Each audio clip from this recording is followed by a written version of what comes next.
છોટાઉદેપુર જિલ્લાના ગ્રામીણ વિસ્તારોમાં રાત્રિના સમયે ગાત્રો થીજાવતી ઠંડીની વચ્ચે ગામસાઈ ઈંદની ઉજવણીની સિઝન ચાલી રહી છે। એ સાથે સાથે પિઠોરાના પાનગાના ઉત્સવો પણ ઉજવાઈ રહ્યા છે।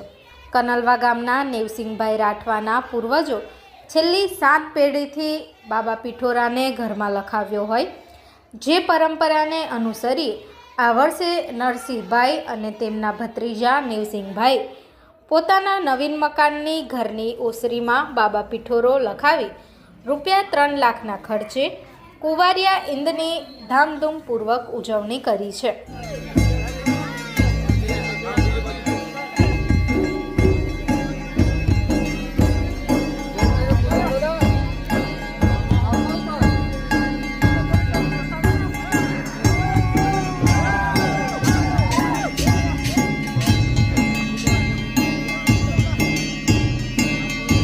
પ્રકૃતિ પૂજક આદિવાસી સમાજ પ્રકૃતિની પૂજા કરનારો સમાજ છે, તો પ્રકૃતિ પૂજા સાથે પોતાના પૂર્વજોને પણ પિઠોરામાં સ્થાન આપે છે।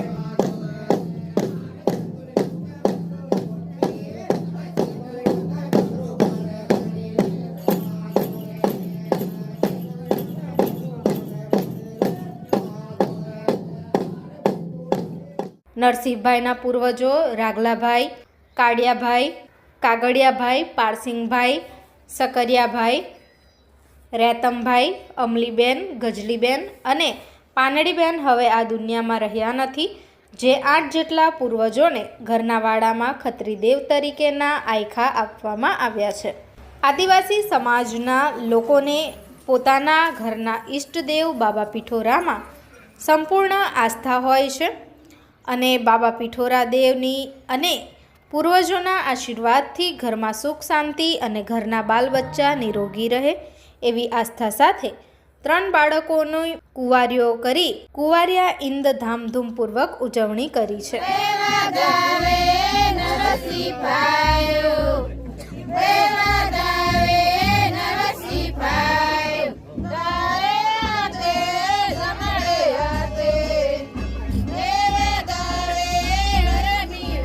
તો પહેલા